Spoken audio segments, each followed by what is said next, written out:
마태복음 27장 27절에서 44절까지 말씀 한 절씩 교독합니다. 이에 총독의 군병들이 예수를 데리고 관정 안으로 들어가서 온 군대를 그에게로 모으고 가시관을 엮어 그 머리에 씌우고 갈대를 그 오른손에 들리고 그 앞에서 무릎을 꿇고 희롱하여 이르되 유대인의 왕이여 평안할지어다 하며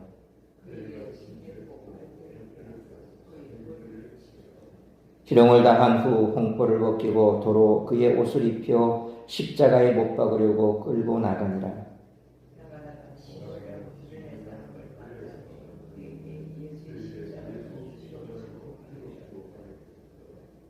골고다 즉 해골의 곳이라는 곳에 이르러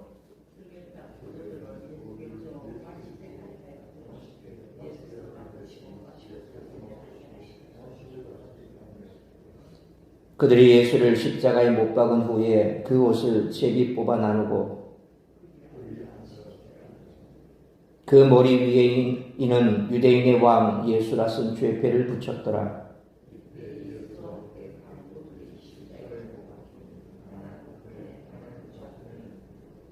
지나가는 자들은 자기 머리를 흔들며 예수를 모욕하여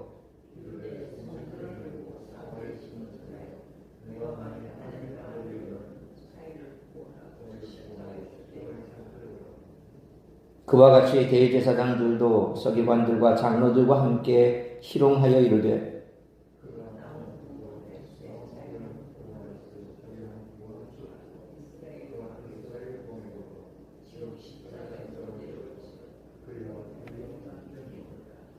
그가 하나님을 신뢰하니 하나님이 원하시면 이제 그를 구원하실지라. 그의 말이 나는 하나님의 아들이라 하였도다 하며 함께 십자가에 못 박힌 강도들도 이와 같이 욕하더라.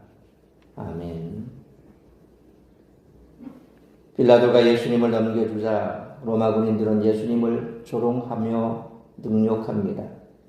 메시아이신 예수님이 이들의 눈엔 그저 메시아를 자처하는 자일 뿐이며 실상은 하찮은 존재였으며 감히 로마 황제의 패권을 넘겨본 반역 죄인이었던 것입니다. 그래서 이들은 예수님을 로마 황제를 흉내낸 모습으로 꾸며서 놀리고 조롱합니다. 조롱을 마친 로마 군인들은 유대인의 정서를 거스르지 않도록 예수님을 원래 모습으로 갈아입힌 후 십자가형 집행장으로 데리고 갑니다.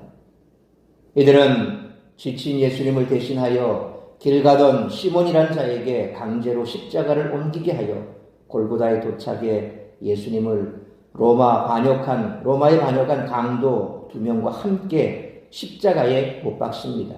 죄목은 유대인의 왕, 곧 로마에 대항하는 유대 메시아 행세를 했다는 것이죠. 십자가에 못 박힌 예수님을 조롱하는 길거리 행인과 유대 종교 지도자 그리고 예수님과 함께 못 박힌 강도들도 예수님이 거짓 메시아로 판명되었다고 생각하고 조롱합니다. 이들은 예수님이 진정한 이스라엘의 메시아고 진정한 하나님의 아들이라면 이렇게 비참하게 십자가형 당할 리가 없다고 가정하며 예수님께 십자가에서 내려오라고 그렇게 하여 자신의 메시아됨과 하나님의 아들됨을 증명하라고 조롱합니다. 이들의 이러한 생각은 광야에서 예수님을 유혹했던 사탄의 시험을 그대로 반영합니다. 이것은 이들이 모두 사탄의 유혹에 넘어갔던 아담과 하와와 같이 사탄의 입장에 서서 하나님께 반역하고 하나님의 아들을 조롱하고 있음을 암시합니다. 이처럼 예수님은 금요일 새벽에 체포되어 산헤드린으로부터 사형 선고를 받습니다. 이제 사형을 제거하고 집행할 로마 빌라도 총독에게 넘겨집니다. 예수님께 본격적으로 박해와 조롱이 가해집니다. 예수님은 어떻게 그 모든 것을 감당하셨을까요? 무엇을 이루기 위함이었을까요? 오늘 본문의 말씀을 통해 우리들이 깨달아야 할 것은 첫째로 27절로 31절 말씀처럼 성도는 세상에서 대접받기를 기대해서는 안 된다는 것입니다. 27절 말씀처럼 예수님이 예수님이 총독의 관정 안으로 들어가자 온 군대가 예수님께 보입니다. 600명 이상의 로마 군인이 예수님을 에워쌌습니다. 그들은 28절 말씀처럼 예수님의 옷을 벗기고 홍포를 입힙니다. 자색 옷은 왕이 입는 옷입니다. 그리고 29절 말씀처럼 가시관을 머리에 씌우고 갈대를 오른손에 들게 합니다. 갈대는 왕이 오른손으로 들고 있는 귤을 대신한 것이었습니다. 군인들이 예수님 앞에 무릎을 꿇고 유대인의 왕이여 평안할지어다 라며 조롱합니다. 또 그들은 30절로 31절 말씀처럼 예수님께 침을 뱉습니다. 갈대를 빼앗아 예수님의 머리를 때립니다. 로마 군인들이 예수님을 에워싸고 조롱하고 박해합니다. 성도는 우리의 허물과 죄악 때문에 저런 고통당하시는 예수님의 모습 속에서 진정한 왕의 모습을 보아야 합니다. 예수님은 자색 옷을 입고 오른손에 귤을 들고 모든 백성의 찬양받기에 합당하신 만왕의 왕이십니다. 그러나 부활의 영광을 위해서는 예수님이 꼭 거쳐가야 할 과정이 있었습니다. 십자가의 멸시와 고통 그리고 죽음입니다.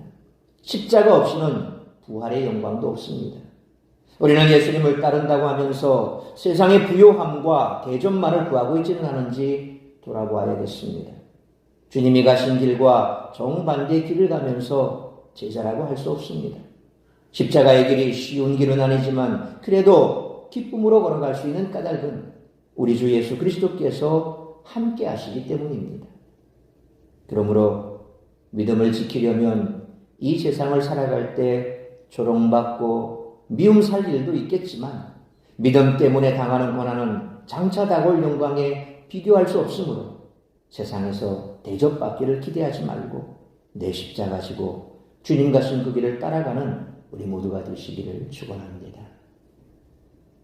두 번째로 32절로 36절 말씀처럼 유혹에 빠지지 않도록 깨어 있어야 한다는 것입니다. 예수님은 이미 굶주림과 구타, 채찍질을 당했기 때문에 십자가에 가로대를 짊어지고 형장까지 가기가 불가능했습니다. 우리가 영상이나 이런 걸 보면 완성된 십자가를 그렇게 치고 가시는 예수님의 그림이라든지 또 그런 영화를 많이 봅니다. 근데 고고학적으로 보면 그렇게 완성된 십자가를 치고 가는 것이 아니라 십자가의 가로대, 그러니까 가로 긴 이 큰 포바이포 정도 되는 그런 큰 나무 그걸 이렇게 어깨에 짊어지고 그렇게 가는 거죠. 소위 말하면 자기 사형대를 자기가 그렇게 들고 가는 건데 완성된 십자가가 아니라 가로로 된 큰 그런 이 나무입니다. 근데 그게 보통 이 무게가 꽤 많이 나간답니다. 그러니까 일반적인 성인 같으면 어느 정도 지고 갈 수도 있겠지만 그런데 예수님께서는 어떻습니까? 이미 새벽부터 잡혀오셔서 밤늦게 잡혀서 새벽 이렇게 대제사장 집에서 그렇게 신문을 당하시고 모욕당하시고 또 바로 동이틀 무렵 빌라도의 뜰에 잡혀가셨죠. 그러니까 밤부터 시작해서 예수님이 이 감람동산에 올라가셨을 때 그때 이 제자들과 함께 가셨을 때 마지막 만찬을 한 그게 전부죠. 그 마지막 만찬도 예수님께서 제자들에게 이제 내 살인이 내 피니 이것을 먹고 나를 기념하라고 말씀하시면서 떼주신 그게 전부입니다. 그러니까 먹은들 얼마나 먹었겠습니까? 그것 가지고 이제 십자가에 채찍질 당하시고 못 박히는 그 순간까지 아무것도 먹지 못하신 거죠. 밤새도록 굶으신 겁니다. 여러분 한번 생각을 해보십시오. 아무것도 먹지 못하고 채찍질 당하고 모욕당하고 육체적으로 신적으로 완전히 피폐된 그런 상태에서 어떻게 그 무거운 십자가의 가로대를 지고 가실 수가 있겠습니까? 그러니까 형장까지 가기가 불가능한 상태입니다. 그래서 일반 영화를 보더라도 중간에 가시다가 예수님이 쓰러지시지 않습니까? 그래서 로마 군인은 32절 말씀처럼 구레네 사람 시몬에게 예수님을 대신해 억지로 그 가로대를 치고 형장까지 가게 합니다. 33절 말씀처럼 형장은 바로 골고다입니다. 이곳에서 예수님은 34절 말씀처럼 마취제인 쓸개탄 포도주를 마시는데 맛을 보시고 거절하십니다. 이 어부인들은 35절로 36절 말씀처럼 예수님을 가로대에 못 박고 골고다에 이미 세워진 수직 기둥에 올려 고정을 합니다. 십자가에 매달린 예수님은 체중이 아래로 쏠려 가슴 통증으로 숨쉬기가 점점 어려워지죠. 또한 체중이 앞으로 쏠려 못 박은 손목이 더 찢어집니다. 손바닥에서 이렇게 고정시키는 것이 아니라 이 손목에 이렇게 못을 박아버립니다. 대못 한 30cm 정도 되는 아주 긴 대못입니다. 그런 것을 이 손목에 박는데 여기 손목에 박으면 이쪽에 지나가는 신경이 있습니다. 그 신경을 건드리면 왜 우리가 팔꿈치를 갑자기 탁 건드리면 찌릿한 게 아주 그냥 막 그 긴 고통은 아니지만 아주 찌릿한 기분 나쁜 그런 고통이 있지 않습니까? 그게 계속해서 연결이 된답니다. 이게 로마 군인들은 사람을 죽여도 어떻게 하면 고통스럽게 잔인하게 죽일 것인가를 아주 잘 연구했던 사람들입니다. 그리고 여기는 사실 이 살이 그렇게 없기 때문에 찢어져 버리죠. 여기에 박아서 뼈 사이에 고정시켜서 떨어지지 못하도록 하는데, 그런데 그럼에도 불구하고 사람의 체중이 있으니까 세워진 상태에서 앞으로 쏠리지 않습니까? 쏠리니까 이렇게 자꾸 찢어지는 거예요. 이렇게. 그러니까 피가 계속 쏟아지는 겁니다. 과다 출혈이 되는 거죠. 로마에서 가장 무서운 형벌인 이 십자가형은 일반 사람들 같으면 3, 4일, 어떤 경우에는 일주일 동안 산채로 그냥 그렇게 달려있는 겁니다. 계속해서 피를 쏟아내면서. 그러니까 마지막 물 한 방울, 피 한 방울까지라도 다 쏟고, 결국에는 까마귀 떼들이 와서 눈알도 파먹고, 살점도 파먹고, 결국 그렇게 아주 처참하게 죽어가는 겁니다. 십자가에 달린 죄수는 이처럼 더위와 추위를 오가며 말라가고 대중 앞에서 결국 3, 4일 동안 여러분 그래도 몸속에 남아있는 뭔가가 있으니까 이게 나오는 거예요. 소변도 나오고 변도 나오고. 그러니까 십자가에 매달려 저주받고 조롱받고 거기에 가장 우리가 화장실 가면 왜 문을 닫습니까? 이렇게 부끄럽고 냄새 나니까 사람들이 그냥 문 닫고 있잖아요. 근데 이걸 대중 앞에 보이는 그대로 발가벗긴 채로 배설하고 추하게 죽어가는 거죠. 차라리 다리가 꺾여 바로 죽는 것이 십자가에 달린 죄수의 소원이었을 겁니다. 예수님이 십자가에서 이 고통을 당하셨습니다. 쓸개탄 포도주를 먹었다면 아마 마취 효과로 고통은 덜 느껴졌을 텐데 그것조차도 예수님은 거절하셨습니다. 모든 고통을 온전히 받으셨습니다. 우리의 죄가 이 정도로 중하다는 것입니다. 예수님이 혹독한 대가를 치르실 정도로 죄는 그냥 넘어갈 수 없는 것입니다. 이처럼 예수님은 십자가의 고통을 온전히 당하시고 감내하시기 위해 포도주를 마시지 않으셨습니다. 의식이 분명한 가운데 십자가에 달리기를 선택하셨습니다. 분명히 우리 인생은 어려움이 있습니다. 믿음의 길을 간다고 인생의 고통이 모두 사라지는 것은 아닙니다. 오히려 세상과 타협하지 않고 믿음을 지키기 위해 이겨야 할 어려움과 고통이 많습니다. 예수님을 따르는 모든 과정에서 우리는 근신해야 합니다. 유혹은 우리의 판단과 정신을 흐리게 합니다. 그러므로 예수님처럼 또렷한 분별력을 가지고 믿음을 지켜나가는 우리 모두가 되시기를 축원합니다. 세 번째로 37절로 44절 말씀처럼 예수님을 따르려면 세상의 가치를 거슬러야 한다는 것입니다. 37절 말씀처럼 예수님의 머리 위에 유대인의 왕 예수라는 패가 붙었습니다. 38절 말씀처럼 예수님의 좌우편에 못 박힌 두 강도는 일반 강도가 아니라 바라바와 같은 정치 반역자로서 로마에 반역해 약탈 등을 벌인 자들입니다. 그러니까 십자가형을 당하는 사람들은 일반적으로 그냥 죄수가 아니라 그냥 살인했다라고 해서 십자가에 못 박지는 않습니다.